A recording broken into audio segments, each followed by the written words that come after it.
Hi, everybody. Happy Friday. Hope you guys all had a good week. Here in Fresno, where I am, it has been extremely cold and wet and rainy this morning. So I am going to be doing a live today with Dr. Ann Huntington. I'm really looking forward to this. You guys know I'm all about incorporating integrative medicine into my practice, anything that can help optimize the plan of care. I will be waiting for Dr. Huntington to jump on, and then we will go ahead and get her started. So, couple housekeeping items. Number one, I do have that PCOS masterclass on Monday. It is free. It will be from 12 to 1 p.m. Pacific Standard Time. You do need to register, though, for it. So if you have not already, the link in my bio will set you up for the newsletter, and that will be going out this weekend for one final time to register. And then for those who are unfamiliar, I do have a YouTube channel, which I have been posting regularly on. That is going to be all education related to fertility. So just waiting for Dr. Huntington. Give me just 1 second. We'll see if we can get her on here, and then we'll go ahead and get started, okay?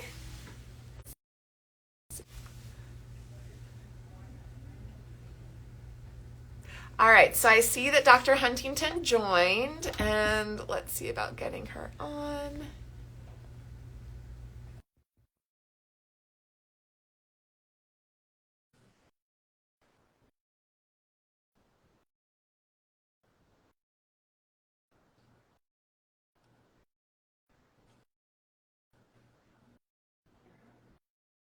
There we go. It Hi, worked. Dr.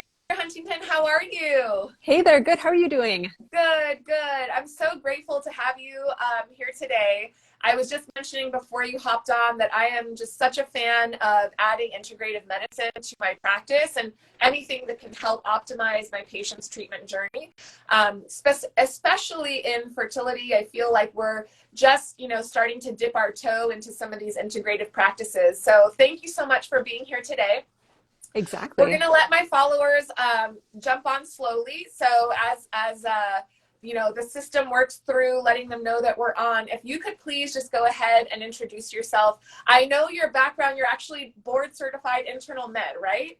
That's Yeah. correct. Yeah, So talk to me a little bit about your training, where you practice, all that good stuff. absolutely. Well, thanks for having me on. Hello, everyone. So, yes, internal medicine trained. I trained at some large academic centers in the Midwest and then came back home to where I grew up to a kind of large community health system, not for profit. And I did outpatient internal medicine and inpatient internal medicine for 7 years. And then I left my outpatient practice and do internal medicine hospitalist for the last 4 years. And I've been involved in a lot of different things in the health system, a lot of quality work and patient safety and peer review, and then a lot of leadership as well. So just kind of through the pandemic, I led a really large group of hospital medicine docs. It was crazy. So, I think so that's a little the bit about, pandemic affected oh all of us in man, healthcare. It was really life changing. So I it guess was. talk to me a little Yeah. bit about your journey into essential oils and where that shows up sort of in your doctor life, and Exactly. kind of what the progression was for that. Yeah. So as I was an outpatient doc, I saw so many ways in which I could benefit my patients with things that I wasn't trained in, right? So I felt like I needed additional tools. I spent a lot of time counseling them in healthy lifestyle ways and some non-pharmacologic ways to get healthier. And the system really didn't support what I was trying to do. It was really tough in a conventional practice.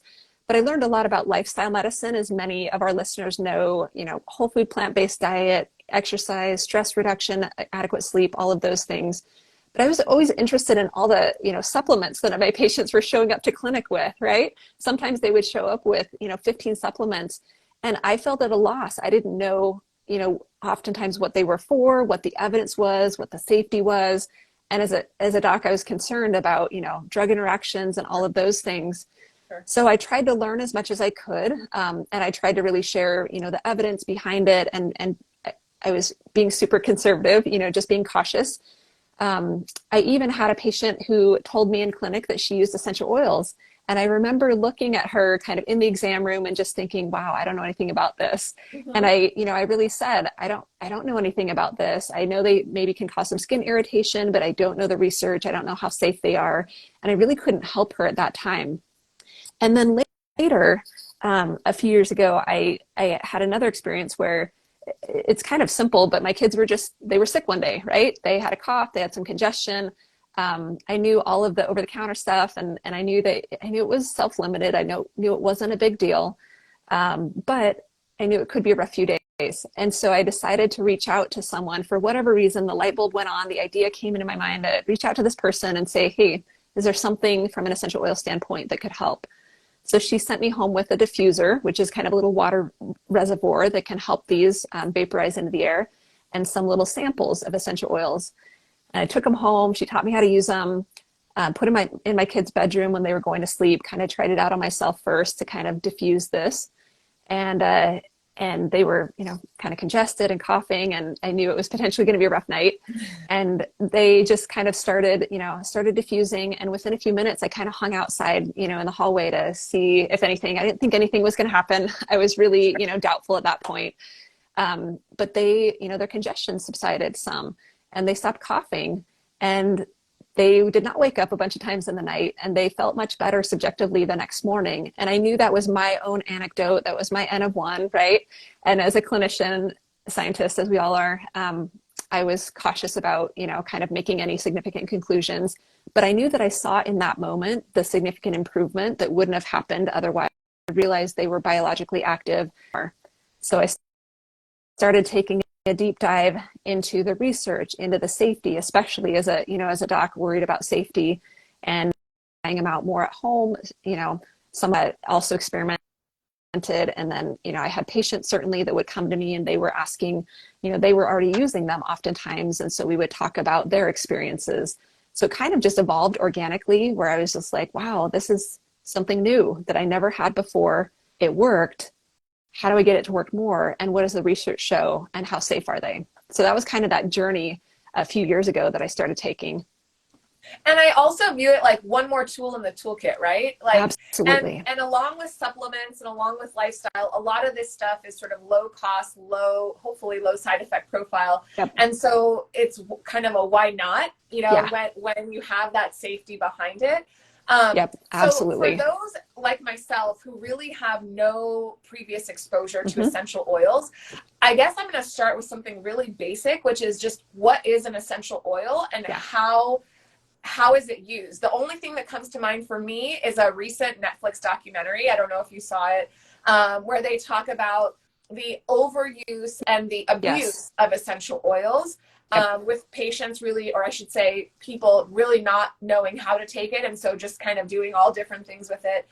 So number one, what is it? And number two, how is it, in what ways is it consumed? Yeah, exactly. And I did watch that documentary a couple of years ago. It was really interesting. Yeah. So I agree that they can be overused, and that can be a concern. So essential oils are basically plant compounds that come from the leaves, flowers, bark, resin, roots, etc., of different aromatic plants. They're kind of found in little oil sacs in the plants, like in peppermint. It's in little oil sacs in the peppermint leaf at a microscopic level. And they have different chemical constituents. So for the docs who are listening and people in the healthcare field, we're taken back to organic chemistry, right? They have chemistry that exerts different beneficial effects for the plant, whether it be to protect from pests or from disease, or to attract pollinators, or for the general health of the plant. That's what these are there for. And they, exert aromas, and they have, potential therapeutic benefits. So that's kind of what they are. They're also volatile, meaning they evaporate from liquid to gas at room temperature, unlike olive oil or some of the vegetable oils we may cook with or use for other things. So that's what they are and where they come from. They're produced in various different methods, sometimes even from the rind. I guess I should say citrus oils are produced from the rind of lemons and orange and all of that. Yeah. We're kind of familiar with that when we zest something, for example. So they have different chemistry that can exert therapeutic benefits. Lavender, for example, has a lot of calming benefits. Linalool is one of the main chemical constituents. And really the therapeutic benefits depend on the concentration. So that comes down to quality. We can talk about how to find good quality to exert their calming benefits. Essential oils are used in various ways. They are diffused or used aromatically, either inhaling an open bottle or through a diffuser, or sometimes when people have a little congestion, they'll do a bowl of hot water and do a steam bath. Yeah. Yeah, you gotta be careful, not to burn your drops in the shower to get that aroma. Yep. So there's different ways aromatically. Anesthesiologists, if there's any listening, they're often more familiar with this, and because of the mechanism where it goes through the olfactory system and affects the limbic system of the brain with memory and emotions and all of that. Also, sometimes aroma massage that many massage therapists will use. And then topically is another way that essential oils are used on the skin. That's a way where we can get skin absorption. And so for many of us in healthcare, we're familiar with certain topical preparations, for different skin conditions or for other, different joint conditions or for other things. And these penetrate into the skin. They're lipophilic. And, there's different ways to use them. Some oils are very hot and they can cause a lot of skin irritation. So some of them we really don't use on the skin very often. Some are much more tame and you can use them on the skin much more readily. So that's another fun way to get oils on people to get the therapeutic benefits, because you get some absorption into the bloodstream and can get really quick absorption and quick benefits. And then go ahead. Oh yeah, no, go ahead. I was gonna go. Go. Okay. Keep going. So then another way that these are used is internally or orally. And this is where, as docs, we often have the most caution, but these are actually often in our food supply already as many flavorings. You'll have different essential oils and different flavorings of food. And sometimes people cook with them, although they can be very potent. And so that's another way. And as I've combed through the research, a lot of the clinical trials are actually used internally with either the essential oil as a whole or with different chemical constituents and evaluating that. So that's another way to get really good benefits. But I'm super cautious in how I use that publicly, especially in your field, especially in pregnancy and in kids and in people with different health conditions. So that's why I'm teaching the docs and not sharing publicly a lot about that. But that's another way that people use it. So you answered my question, because I was going to say, is there ever a scenario where you would use it internally or orally? So you answered that perfectly.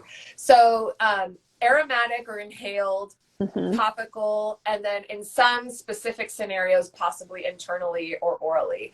Yep. So I guess my next question, and this is partly related to safety, is one of the things I found is people just, and same thing with supplements, is people just kind of buy and use without really talking to someone, without really understanding how much, or the brand, or and this, again, I feel like essential oils and supplements kind of fall into the same similar bucket in that way. So what general considerations could you tell patients or people who are maybe interested in exploring essential oils for their health in general? Yeah, great question. So let's talk about quality, because you're right, they're all over the place because they're unregulated and there's a lot of profit. It's a multi-billion-dollar industry. A lot of people are trying to make money off of these. And many of them are actually formulated in the lab, and many of them are very diluted. And so there's various ways that people can try to make a profit off of quote unquote using essential oils, and you really don't get the quality you think you're getting. So one thing to keep in mind as we talk about quality is that fragrance is not the same as an essential oil. So if you're looking at a personal care product and you're looking at the ingredients and it says fragrance, that may not have essential oils, probably doesn't have essential oils in it, but it may have some of the chemistry in it that's formulated in the lab. It's one thing to keep in mind. When you're actually buying an essential oil, there's a few things you should look on the bottle. First of all, you should make sure that it is in like an amber colored glass bottle, because heat can oxidize the oils. So an amber colored glass bottle, make sure that it tells you the part of the plant that is used. So in cinnamon, for example, sometimes people will say it's cinnamon, but it's cinnamon leaf instead of cinnamon bark. And those have different chemistry. Okay. And cinnamon bark is more expensive, whereas cinnamon leaf is less expensive. So look at the part of the plant that's used. That should be noted. And then they should have the Latin name of what they're using, because that's another way they can kind of trip you up. Another way is if you look on the website of the company, they should be doing what's called GCMS testing. So gas chromatography, mass spectrometry. So one of the types of testing to make sure that those chemical constituents are actually in the product. There is a whole lot more testing, and I can share how to find some of that, but there's a whole lot more testing that needs to be done to make sure that these are what they say they are. But that's a good start. Sometimes there will be a lot number on the bottle, and you can match that on the website of the company as well to see exactly what it is. Then, you know, when these companies say organic or pure or natural or therapeutic, that may not totally be true. You could have an essential oil that's more expensive diluted with a lesser expensive oil, and it could still be natural, or it could still be organic. Or you could have it diluted with, like if they're putting almond oil, diluting the essential oil, and they don't tell you, that's, you know, that's going to affect the therapeutic value, but it still could be organic or natural. So there's ways that they're kind of getting around the marketing. And so you have to be careful about that and really, you know, kind of research the companies that are doing a lot of education, that have a lot of science, that have physicians and scientists that are backing them up. That's another way to kind of look at that. So that's a lot of information. In relation to that, if someone, you know, for example, for what I do, there are certain diseases where specific supplements are recommended. And I love that you mentioned cinnamon, because it is one we talk about a lot with a disease that I treat, PCOS. But one question I had, so for me, you know, when patients come to me and I make these recommendations, I'm quote unquote managing the supplement, even though I'm not prescribing it. I'm telling them where to buy it, how to take it, how long they need to take it, et cetera, et cetera. So for somebody who is interested in essential oils, who could they, you know, if it's not their doctor, because let's be honest, not many doctors have experience or knowledge with essential oils. How can they find someone legit, I guess, is like the best way I can ask that question. Yeah, that's such a great, it's so hard because, you know, it really is unregulated. There are a lot of people that are selling these from different companies and varying degrees of experience and varying degrees of knowledge. There are more and more doctors that are using these, and so more people are learning, and some other people in the medical field. So it's kind of tricky. I'm hesitant to make any like blanket statement, but for people that are interested, I am through my email list and through blog and through other ways, I'm educating everybody, not just physicians. Beautiful. And so people can, you know, sign up for my email list, and I'm educating what I can in context of, you know, just what I can share with the public. Exactly. Yep. So that's probably, you know, one of the best ways, you know, for me to kind of just help people. Always the concern is you want something that's been vetted, something that's coming from a reliable source. So that's great. And I'll definitely make sure to add that to the caption after our video today, so people can go and sign up for your email list. And it is good to know it's not just, because I thought it was just physicians. So now, and I know you, so now that I know it's both, that's actually really helpful. So I want to shift gears a little bit and chat more specifically, or tailoring this conversation now to women's health. And I'll start and I'll preface by saying women's health is a broad spectrum of things. You know, general health is reproductive health, but you have all different stages and all different types of things that we're talking about. Can you give us a little bit of info just in general about women's health? Absolutely. This is such a fun topic too, because you're right, it is super broad.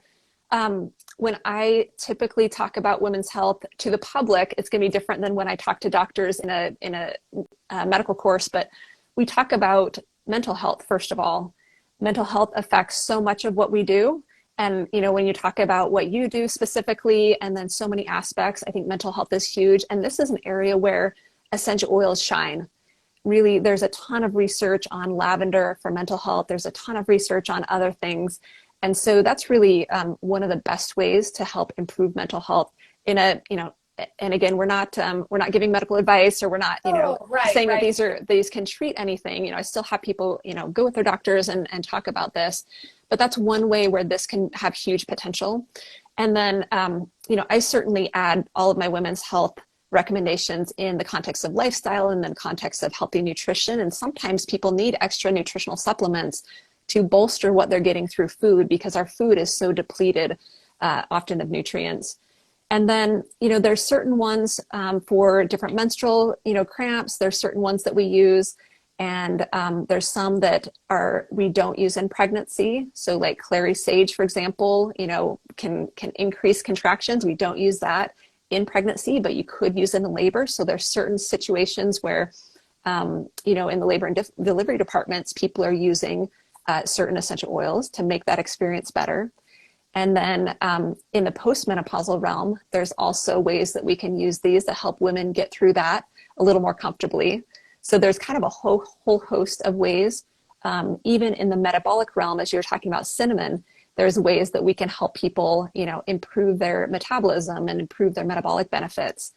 I'm trying to think if there's any, those are, a lot of the realm that we're thinking about. Even, I guess I should add, even for sexual benefits.